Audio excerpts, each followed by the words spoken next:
papel do príncipe como organizador político da sociedade.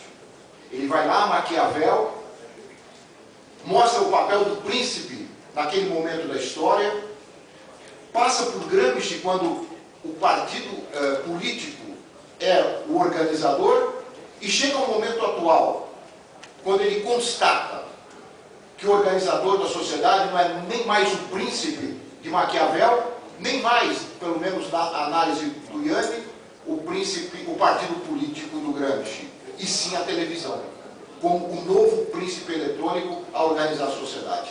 Eu acho que em relação ao Brasil não há a menor dúvida sobre isso. A televisão está presente em 95% dos domicílios brasileiros. Com todo o avanço da internet, não há nenhuma possibilidade de que outros meios de comunicação interrompam, pelo menos nesse momento, esse papel organizador da sociedade que tem a televisão. Ela é a única forma de entretenimento e de informação da maioria absoluta da sociedade brasileira. Por isso eu acho importante, Rui, essa presença do partido, retomando o papel do partido político, enfrentando este novo príncipe. Isso que está se fazendo aqui é o enfrentamento do príncipe, do partido político como organizador da sociedade, a esse príncipe eletrônico. É desta forma que eu vejo este evento e essa discussão que o PT coloca para a sociedade.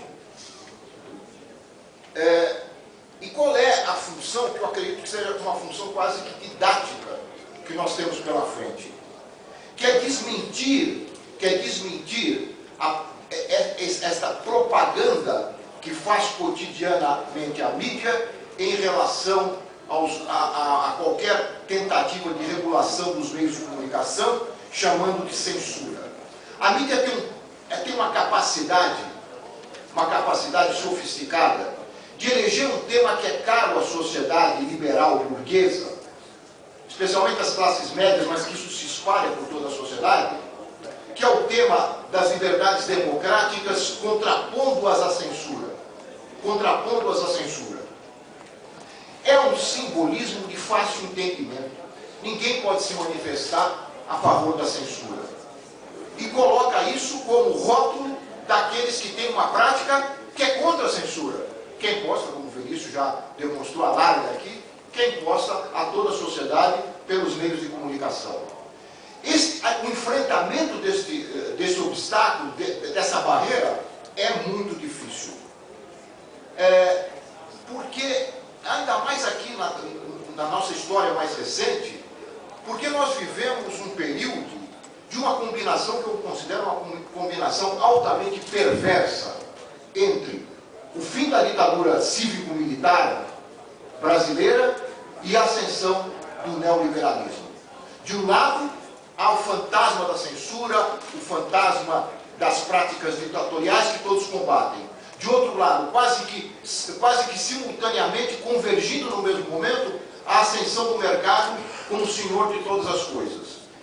O que facilitou para essa mídia contrapor o mercado à censura, contrapor o mercado à ditadura, tentando coincidir, coisas que não são coincidentes, mas é esse o discurso.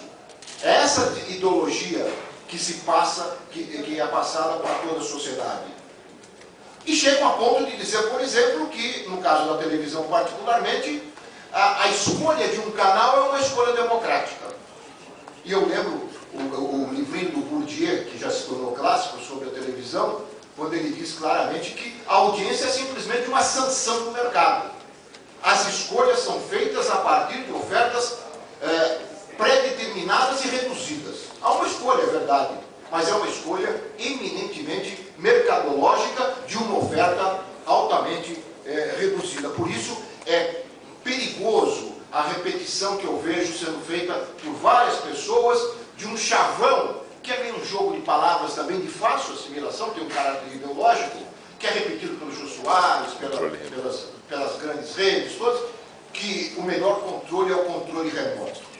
Ora, o controle remoto é usado para você ver uma coisa e mudar para outra que mostra a mesma coisa. É a mesma coisa. É o mais do mesmo. É o mais do mesmo. É o mais do mesmo porque é o mesmo formato de programa, é a mesma pauta do telejornalismo. Muda o apresentador, muda a roupa, muda o cenário, mas o conteúdo é praticamente o mesmo. Não há uma diversidade, não há uma diversidade que é essencial para um processo democrático. Cito também um liberal empedernido, um anti-estatal, que foi um filósofo contemporâneo austríaco, Karl Popper, que no fim da vida, com todo o liberalismo dele, ele se defrontou com o poder da televisão. Escreveu um artigo, que virou até um livro, chamado Televisão, um perigo para a democracia. Ele percebia que numa sociedade democrática liberal, os poderes do Estado, o legislativo, o executivo e mal ou bem o judiciário, tem controles externos da sociedade.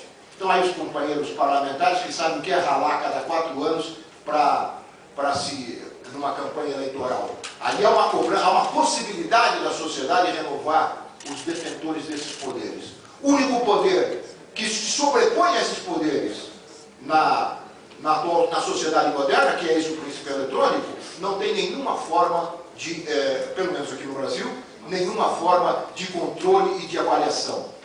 A comissão, na Câmara dos Deputados, que acompanha a renovação das concessões, é algo realmente incompatível com qualquer seriedade parlamentar. Renovações que são, não é, deputado?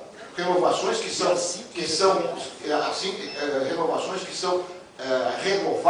concessões que são renovadas de uma forma absolutamente burocrática. Eu tive a oportunidade, de acompanhar a renovação de um canal de televisão na Inglaterra, nos anos 90, e vi o debate que foi propiciado na sociedade, organizações da sociedade, partidos políticos, e depois no parlamento, o debate que se organizou e se espraiou pela sociedade para se discutir quais eram as propostas que os grupos candidatos àquela concessão apresentavam ao órgão regulador para os próximos 10 anos, que lá é 10, aqui é 15, para os próximos 10 anos da concessão. Então a sociedade participava e o órgão regulador tinha o impulso da sociedade e os argumentos dos participantes da concorrência para decidir qual daqueles grupos seria o escolhido para prestar aquele serviço público. E é esse outro conceito que não aparece aqui no Brasil, a ideia de que a radiodifusão é um serviço público. Não é só uma concessão pública, como todos, pelo menos aqui já conhecem, não ali lá para fora já não se sabe mais o que é concessão pública, mas aqui ainda se sabe. Não, se sair ali fora, perguntas que o dono é o Roberto Marinho, a família Marinho ou é o Silvio Santos.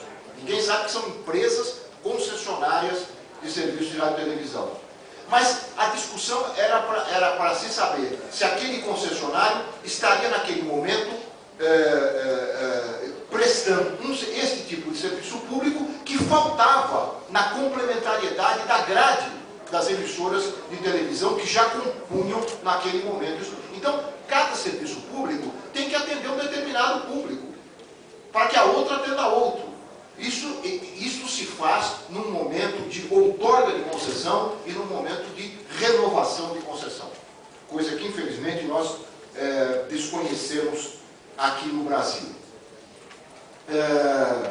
O Paulo Teixeira, no início, disse que a nossa